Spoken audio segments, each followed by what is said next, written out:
Cheikh Seck. waaw li waraloon suñu teewaay fii nii mooy ni ko Serigne Cheikh Ahmed Tidiane Sy Al Maktoum doon waxee mu ni bu kenn waat ni reyu ma nit tant que demuñu yowmal xiyam loolu nag li ma ci jublu mooy préfet wu Tivaouane bi nga xam dafa ñëw bees bu fekkee ne li mu wax ni ñett ni dafay jël suñu suuf pour tribunal départemental bu fekkee noonu mu ko waxee ñu la koy defee na ko wóor ne rey na ay nit parce que dañu nekk benn famille am benn suuf boo xam ne moom mooy suñu patrimoine ñi ko moom ñi ko seq ñu ci bëri di ay jirim mu ni par A ou B dafay jël suuf si parce que dafa ñëw fekk ñu ni ko tribunal départemental lañ koy def suuf soo xam ni ñun contre ñu état bañ ñu dara état mais dafa fekk ni dafa ñëw fekk suuf si ñu jël une partie li ci gënoon a rëy jaay ko benn opérateur économique privé muy Demba Ka mu def fi station tabax ci kër gu mag def ci restaurant tabax fi jàkka li ci des mu clôturer ko ne li ci des dama bëggoon def usine gaz mais comme xaw ma lan laa koy doyee ma clôturer ko bàyyi ko noonu ci alalu jàmbur te amuñ ci benn dédommagement. kan moo ko jox. maire bi fi nekkoon équipe sortante bi moom moo ko jox dañ ko jaay mën nañ ko wax ñu jëlaat beneen partie nangu ko ci suñuy loxo ci lu amul benn dédommagement def ko ni complexe frigorifique la muy lii ngeen di gis nga xam dara nekku ci mu des un tiers wala un quart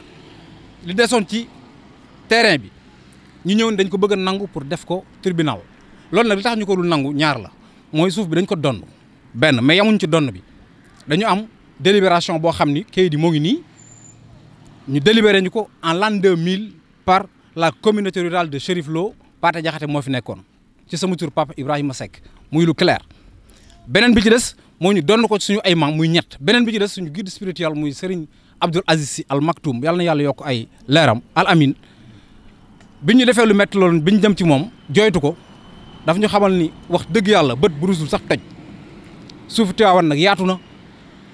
comme jël nañ seen suuf def ci lii yëpp li ci des akus néew nañ ko bàyyi nag au moins ngeen dëkkoo ko baat boobu noonu mu wax di suñu kilifa di suñu yaakaar loolu mu waxoon moom la ñu bëgg a dëkk moom la ñuy dëggal loolu moo tax mu jaral ñu lu nekk ñuy lancer nag un appel ci président de la république son excellence ndax nag mag du weddi boppam te référendum bi passé daf ci am point boo xam daf doon wax ci wàllu suuf si ñu ni duñu jël mukk suufu jàmbur tant que waxtaanuñu ak moom ba trouver ay accord loolu nag ñu ngi bëgg a weddi seen bopp bi ñu des muy le maire Ousmane Sarr toog devant le sous-préfet ni le plan officiel est là wax dëgg yàlla tribunal boobu ñu wax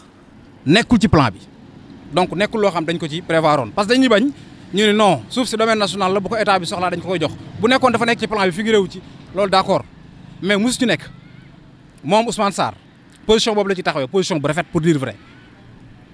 vrai honnêtement position bu rafet la ci taxawee donc loolu ñu ngi ko ciy remercier le sous-préfet aussi pareil mais préfet bi comprendre nañ dafa ñëw nekk gan lu bëree bëri comprendre guñ ko moo tax ñu koy ñaan mu xoolaat position parce que loolu ay tension lay jur te mën na ñàkk te ñun nag ay doomu dëkk bi la ñu li ñu am lépp delloo nañ ko dëkk bi bi ñu jënd carte membre APR en 2010 université Cheikh Anta Diop di jënd carte maire pour fal suñu président Macky Sall dañu yaakaaroon yii dafiy jeex mais dafa mel ni nag dafay continuer te loolu nag du jëmale réew kanam. waaw li tax clôturé ñu ko c'est très simple mooy fi ngeen di gis ñëpp ci ginnaawam dañ fi def arrêt d'escos te ñun duñ jalgati yoon waaw comme dañ fi defoon arrêt d'escos nii fii nii plus de 150 parcelles yi nekk ci ginnaaw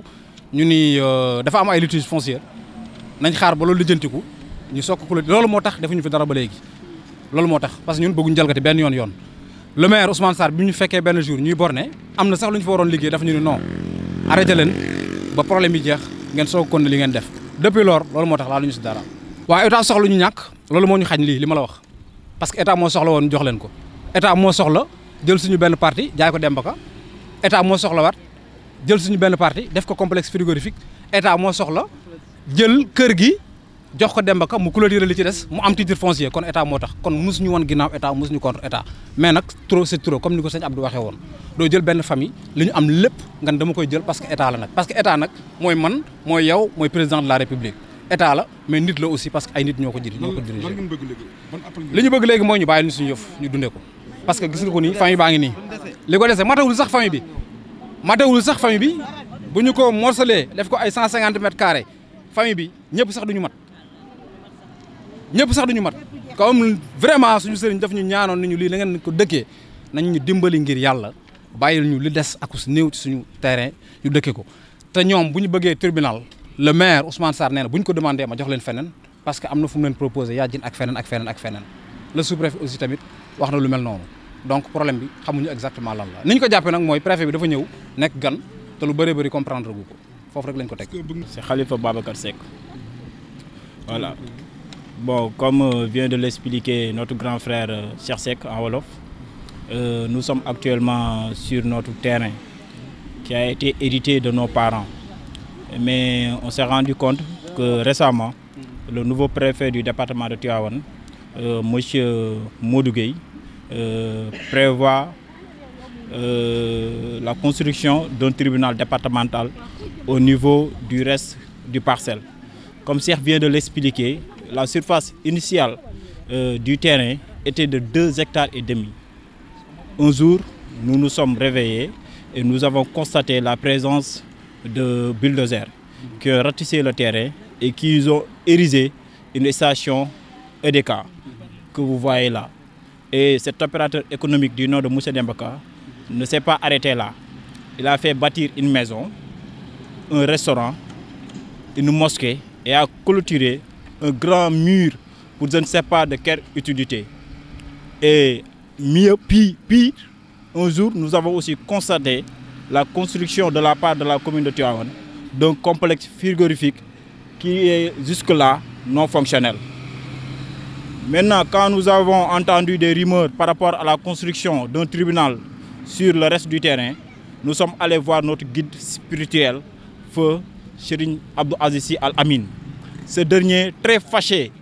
des nombreuses injustices qui nous ont été infligées, avait clairement demandé et suggéré aux autorités de nous laisser cette partie du terrain,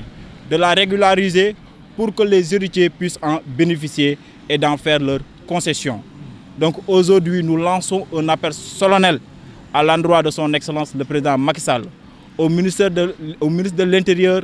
Félix Antoine Diome, pour leur dire que nous, famille Feu Daouda Seck, nous, famille Feu Ibrahima Seck de Tivaouane, sommes aujourd'hui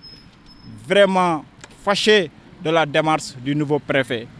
Parce que ce qu'il est en train de faire pourrait être considéré comme un abus de pouvoir. Parce qu'il n'est pas de la compétence du préfet de dire que nous allons forcément bâtir un tribunal ici.